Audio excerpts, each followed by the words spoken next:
जय हिंद दोस्तों।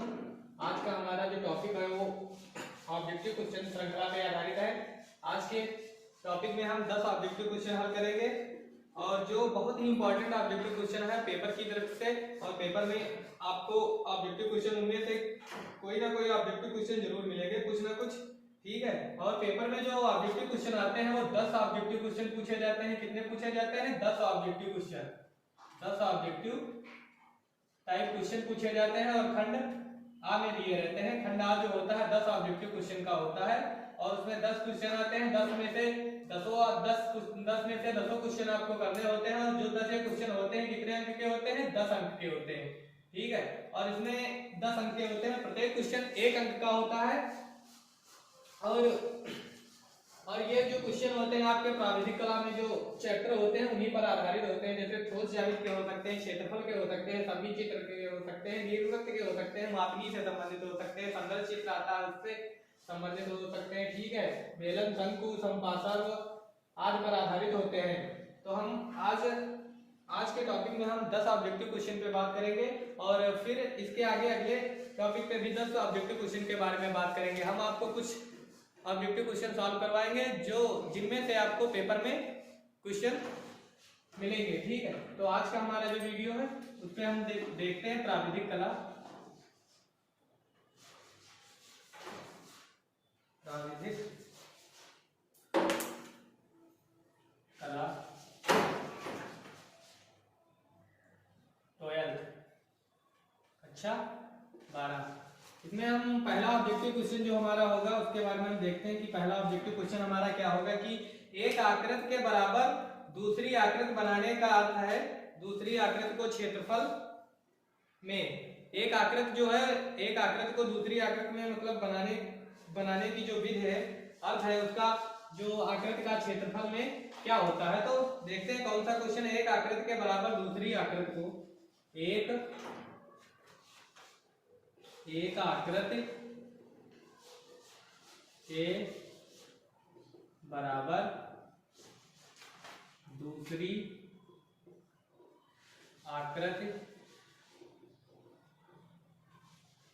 आकृति को बनाने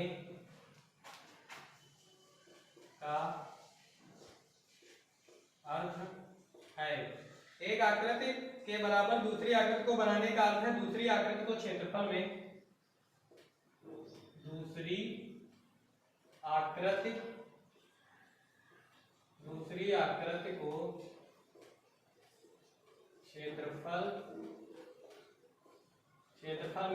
क्षेत्रफल में क्या होना चाहिए दूसरी आकृति को। ऑप्शन नंबर ए होगा आपका कि समान बनाना, ठीक है। ऑप्शन जो बी होगा वो आपका क्या होगा कि आधी बनाना। नंबर 3 दो गुनी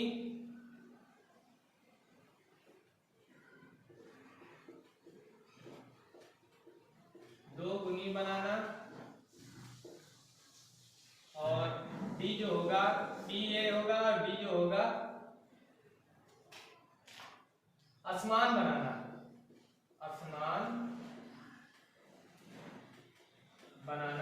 ठीक है। तो इसमें कौन सा ऑप्शन सही हो जाएगा कि एक आकृति के बराबर दूसरी आकृति को बनाने का अर्थ है कि दूसरी आकृति को क्षेत्रफल में क्या होता है कि अगर एक आकृति में बनानी है और दूसरी आकृति को बनाने का अर्थ है एक आकृति के बराबर जो दूसरी आकृति में बनाना है तो उसको हम क्षेत्रफल में क्या बनाते हैं कि कोई आकृति जैसे हमारे पास दी हुई है जैसे वर्ग,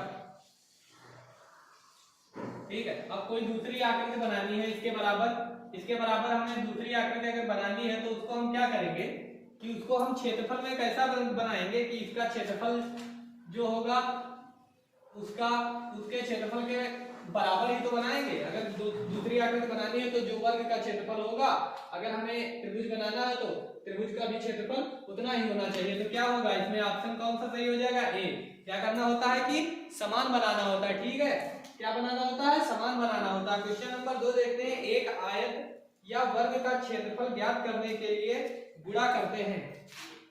क्वेश्चन नंबर 2, एक आयत अथवा वर्ग का क्षेत्रफल, एक आयत अथवा वर्ग का क्षेत्रफल ज्ञात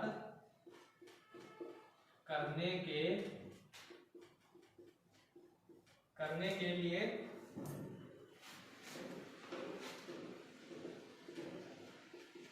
लिए गुणा करते, एक आयत अथवा वर्ग का क्षेत्रफल ज्ञात करने के लिए गुणा करते हैं। ऑप्शन नंबर ए, भुजा को विकर्ण से, ऑप्शन नंबर बी क्या हो जाएगा, 1/2 भुजा को 1/2 भुजा को विकर्ण से। ठीक है, ऑप्शन नंबर सी क्या हो जाएगा हमारा, भुजा से भुजा को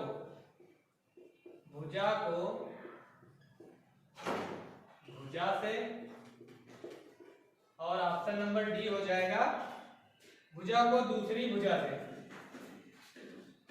भुजा को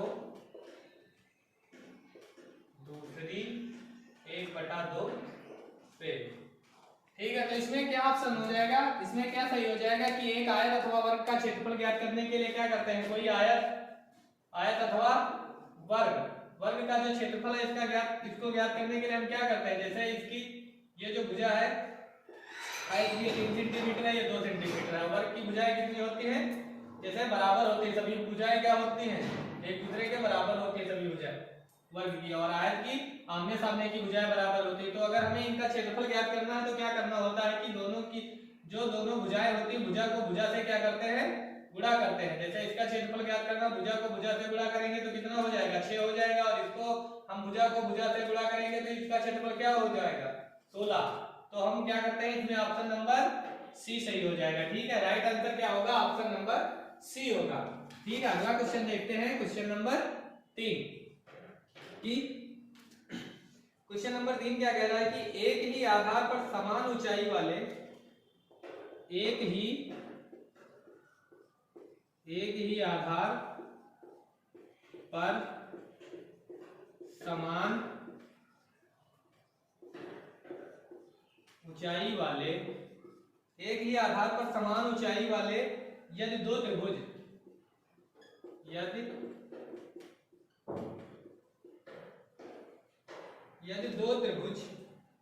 बने हों तो वे क्षेत्रफल में होते हैं, दो त्रिभुज बने हों तो वे क्षेत्रफल में होते हैं। अगर एक ही आधार पर समान ऊंचाई वाले,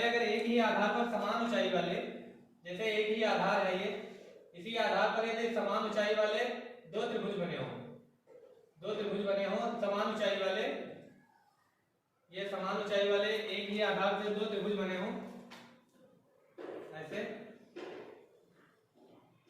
एक ही आधार से दो त्रिभुज बने हों समान ऊंचाई वाले, तो क्या करते हैं, ये क्षेत्रफल में क्या होते हैं, एक दूसरे के। ऑप्शन नंबर 1, ये नंबर क्या हो जाएगा, असमान, नंबर 2 समान, नंबर 3 एक त्रिभुज दूसरे का आधा, एक त्रिभुज दूसरे का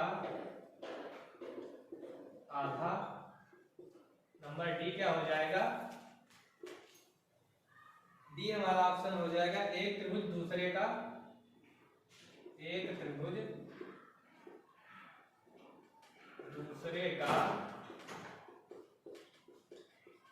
दो गुना, एक त्रिभुज दूसरे का दो गुना। तो एक ही आधार पर समान ऊंचाई वाले यदि दो त्रिभुज बने हैं तो क्षेत्रफल में क्या होंगे, क्षेत्रफल में वो कैसे हो जाएंगे, समान हो जाएंगे। ऑप्शन नंबर बी आपका राइट आंसर हो जाएगा।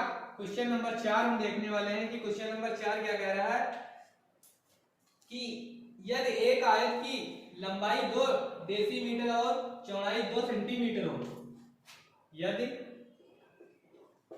एक आयत की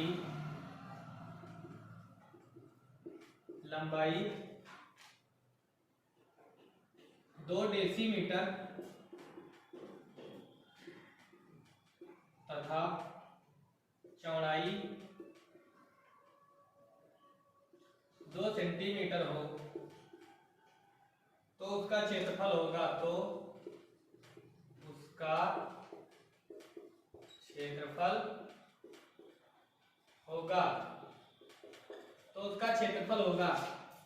नंबर 1 क्या हो जाएगा 4 सेंटीमीटर, बी नंबर हो जाएगा आपका 4 डेसीमीटर, सी आपका हो जाएगा 40 सेंटीमीटर और डी ऑप्शन आपका हो जाएगा 10 सेंटीमीटर। तो इसमें से कौन सा आपका सही हो जाएगा? यदि एक आयत की लंबाई 2 डेसीमीटर तथा चौड़ाई 2 सेंटीमीटर हो तो उसका क्षेत्रफल क्या हो जाएगा? क्षेत्रफल क्या हो जाएगा उसका? ऑप्शन नंबर सी कितना हो जाएगा? 40 सेंटीमीटर हो जाएगा। अगला क्वेश्चन देखते हैं कि 7 डेसीमीटर लंबी और 4 सेंटीमीटर चौड़ी आयत में 2-2 सेंटीमीटर की भुजा के वर्ग बनेंगे। क्वेश्चन नंबर 5 है 7 डेसीमीटर लंबी और 4 सेंटीमीटर चौड़ी आयत में 2-2 सेंटीमीटर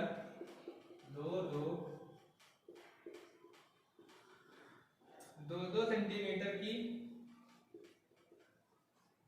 भुजा के 2-2 सेंटीमीटर की भुजा के वर्ग बनेंगे। कितने वर्ग बनेंगे? ऑप्शन नंबर ए क्या कह रहा है आपका कि 20,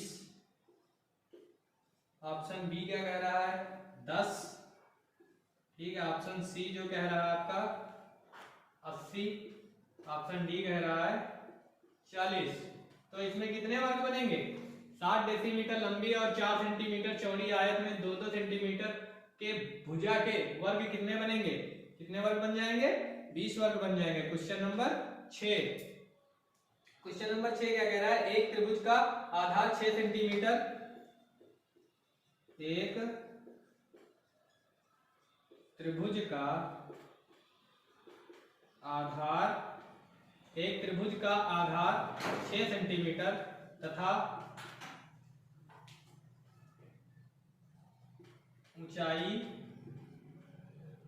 कितनी है? 2 सेंटीमीटर हो, 2 सेंटीमीटर हो तो 2 सेंटीमीटर हो तो उसका क्षेत्रफल कितना वर्ग सेंटीमीटर होगा? क्या कह रहा है कि उसका क्षेत्रफल कितना वर्ग सेंटीमीटर होगा? तो उसका क्षेत्रफल कितना वर्ग सेंटीमीटर होगा?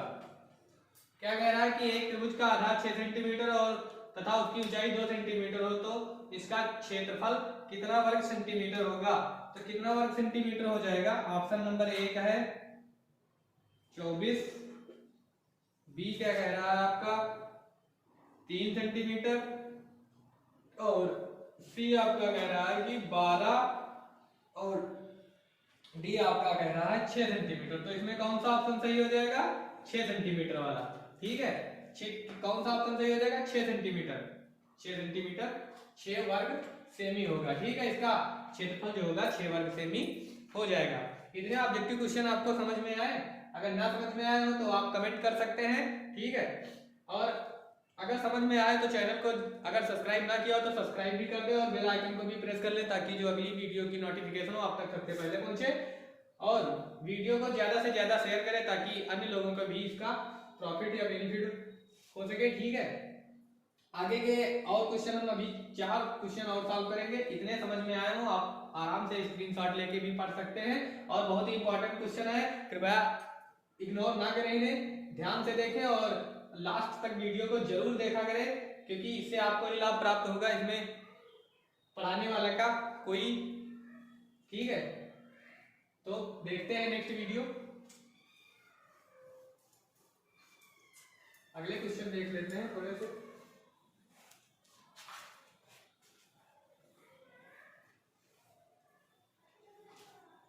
जहां तक हो सके सारी वीडियो हमारी देखना। और इसमें एक के अक्षर जो होता है वो बहुत ही इंपॉर्टेंट होता है। समी चित्र में के सबसे ज्यादा पूछा जाता है और यम भी पूछा जाता है और डब्ल्यू, यन और ए भी पूछे जाते हैं। तो यन और ए और के और आई भी पूछा जाता है। इन सारे टॉपिक्स पे हमारे YouTube चैनल पे वीडियो पड़ी है, तो आप लोग आराम से देख सकते हैं और अच्छे अंक प्राप्त करिए। ठीक है, और पेपर की बहुत सारी शुभकामनाएं आप सभी लोगों को, जो भी वीडियो देख रहा है और जो नहीं देख रहे हैं उनको भी। ठीक है, हमारी तरफ से। आगे का क्वेश्चन देखते हैं। क्वेश्चन नंबर 7 की एक समांतर चतुर्भुज और आयत का क्षेत्रफल। क्वेश्चन नंबर 7,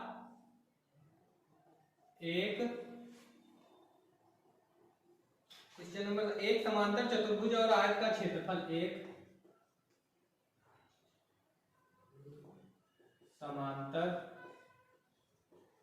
समांतर चतुर्भुज और एक समांतर चतुर्भुज और आयत का, एक समांतर चतुर्भुज और आयत का क्षेत्रफल उस दशा में समान होता है, उस दशा में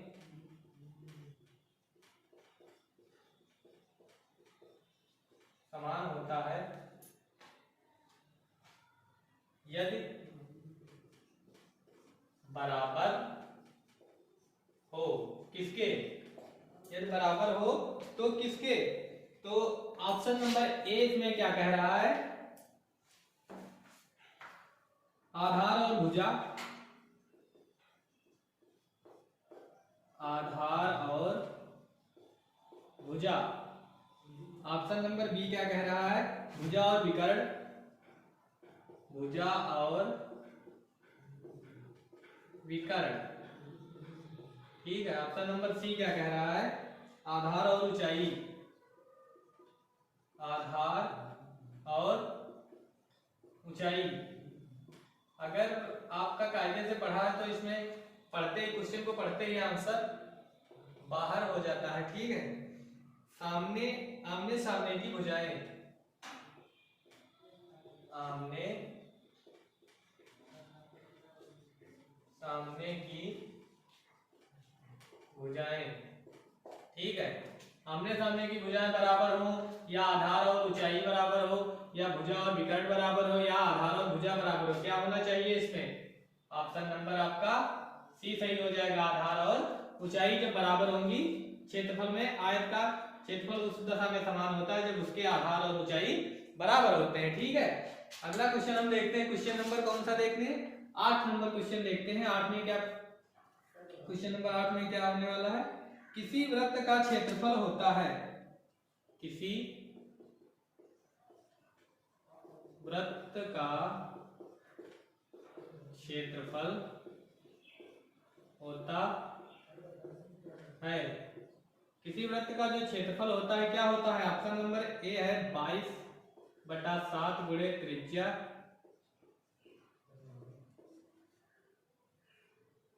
ठीक है। बी ऑप्शन नंबर क्या हो जाएगा? 22/7 गुणे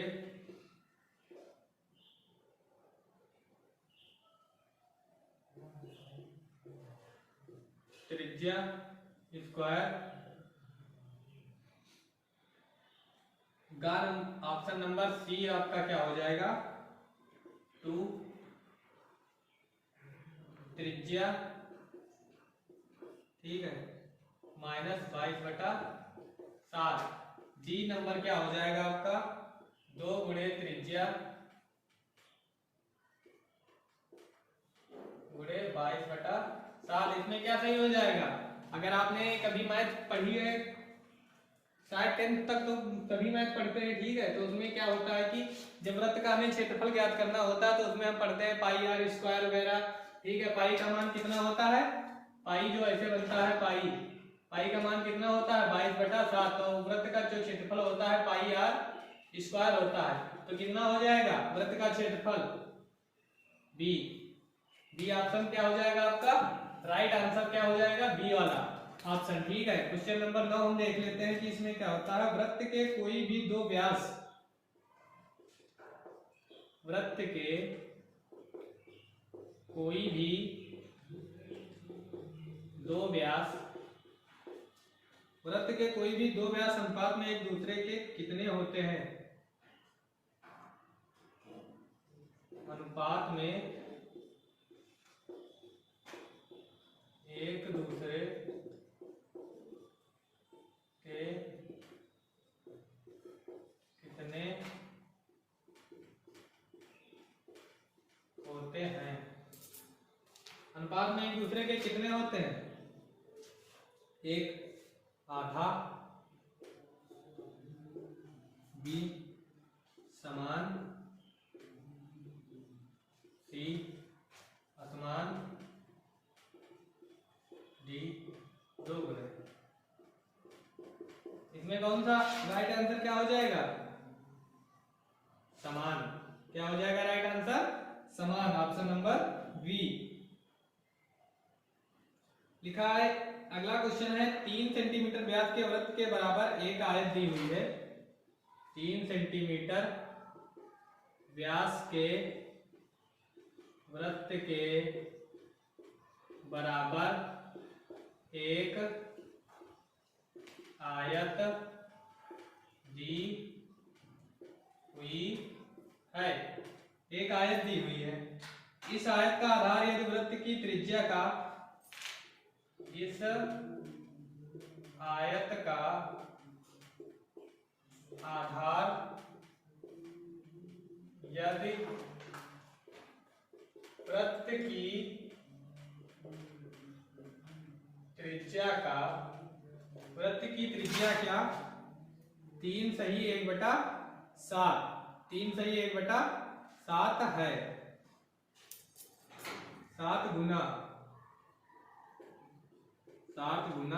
है, तो 7 गुना है तो ऊंचाई होगी क्या? क्या पूछ रहा है? ऊंचाई होगी। कितनी ऊंचाई होगी? ऑप्शन नंबर ए क्या कह रहा है? 3 सेंटीमीटर।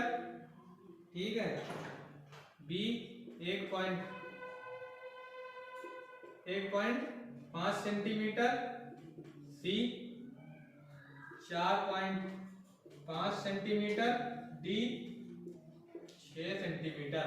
कितना हो जाएगा? राइट आंसर आपका क्या हो जाएगा? 1.5 सेंटीमीटर हो जाएगा।